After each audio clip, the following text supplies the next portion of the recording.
I want to circle back, Peter, to part two of the question you asked earlier, which we talked right over, which was, have investors gotten better at, I think it was processing information and managing their own behavior, right?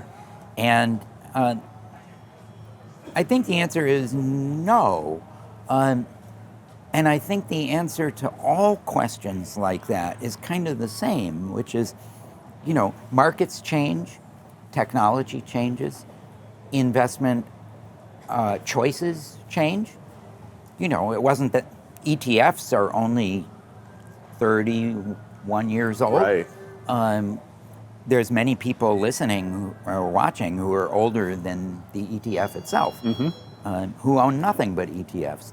And if they were 30 years older, they'd have a portfolio full of all other kinds of things. So all of those things change over time. What I don't think ever changes, and probably never will, is human nature. I mean, we are designed by evolution to get excited when we should be skeptical and cautious, and to be aggressive when we should be cautious.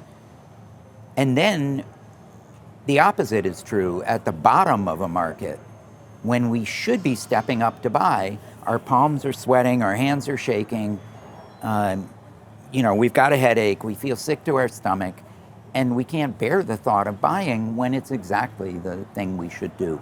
And I don't think that's ever going to change. And that's why the kinds of rules and policies and procedures that Graham spells out in The Intelligent Investor are so important, because if you have those guidelines in place, then your decisions are made for you by your rules, rather than you having to make ad hoc, spur of the moment, seat of the pants, impulsive decisions, because your intuition will almost always lead you to do the opposite of what you should be doing. I'm going to paraphrase our mutual friend Morgan Housel a little bit on this, but when you're looking at history and you see these downturns, they looked like great opportunities, but when you're living through them in the moment or looking out ahead, they seem like risks. Yep. And yet they're really the same thing. A final question on The Intelligent Investor before we pivot a little, the conversation. For people who buy this third edition, whether it's the first time they've read The Intelligent Investor of any edition or not, what do you think people are going to get out of this? What actionable items or pieces of information do you think you're going to be able to walk away with to make you a better investor?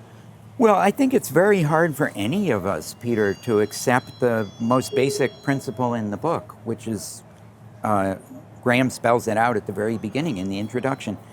And he uses a male pronoun because that's what they did then. That's what they did back then. Yes. He says, the investor's chief problem, and indeed his worst enemy, is likely to be himself. And that's the overriding message of the book, which is you are your own worst enemy when you invest. And what you need to do is you need to protect yourself from yourself and from the people who are trying to tell you what to do. And that includes, Wall Street brokerage firms. It includes the mobs on social media, and it includes anyone you look to who isn't strictly qualified to give you really responsible, careful advice.